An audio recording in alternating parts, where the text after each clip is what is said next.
Ito ang katanungan ng bawat magulang. Matututo ba kaya ang aking anak, teacher?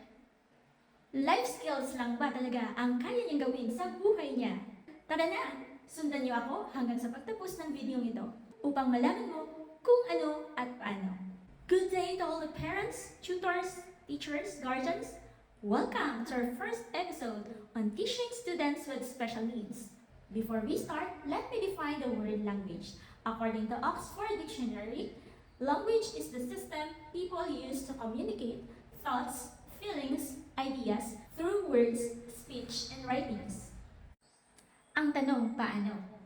Hindi nga marunong sa simpleng tanong lang, hindi ka masasagot. Paano nga ba? At saan nga ba tayo magsisimula? Ito ang unang-una nating gawin.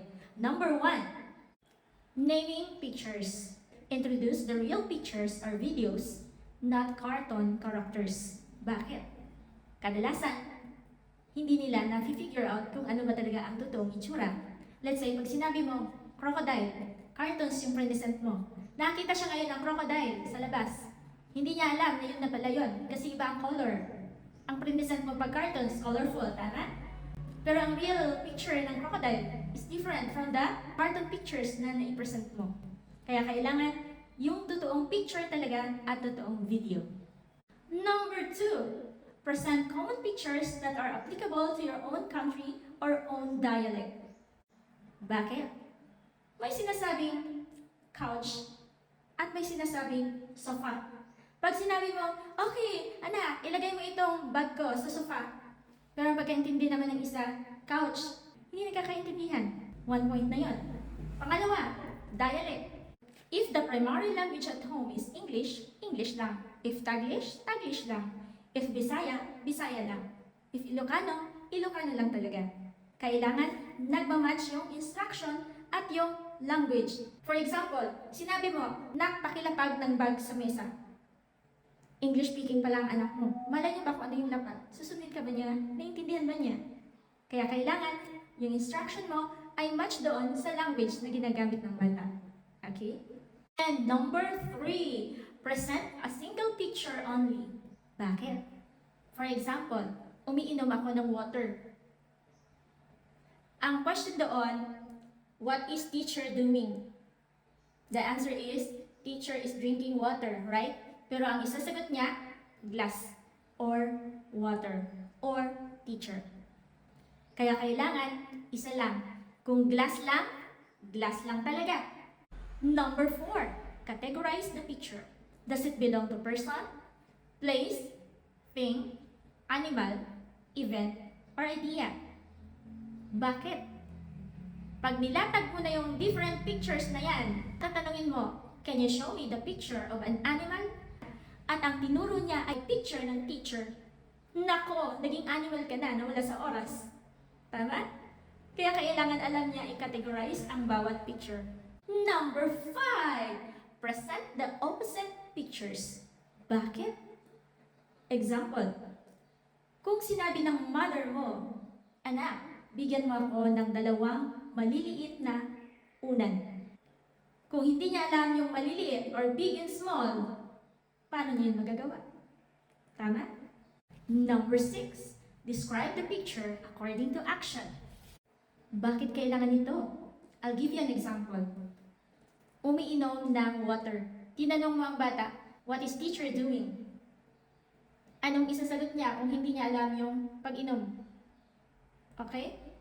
Kung halimbawa nagka-clap ako ng hands, tinanong mo yung bata, what is teacher doing? Paano niya masasagot? Kung hindi niya alam yung clapping. Kailangan nating i-demonstrate. Pwede namang pictures, pero limited lang. Kailangan more on actions, more on demonstration, para mas madali nilang maintindihan. At masasagot nila ang bawat tanong mo. Number 7, ask simple questions using what, where, who, whose, when, why, how. WH question what? Ask information about things, objects, or ideas. Example, when I say, what is this? What is this? And what is this? Nakaganyan na lang. Kasi hindi niya alam. Where? Ask about place or location. For example, tinanong ko siya, Anna, where is your tumbler? Nakita niya ang tumbler na sa table. Paano niya masasagot kung hindi niya naman alam kung nasaan? Who? Ask about people or person. For example, who is your mother? Kilala niya ang mother niya or mommy niya.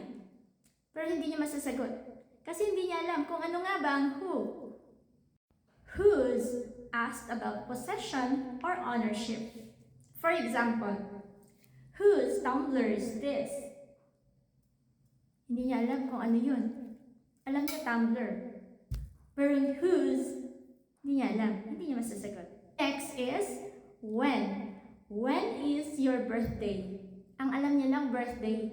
Pero pag sinabing when, ewan ko sa'yo. Diba? Why? Why are you crying? Ito yung mahirap talagang sagutin. Reasoning na ito eh. Kaya, hindi na alam. Okay?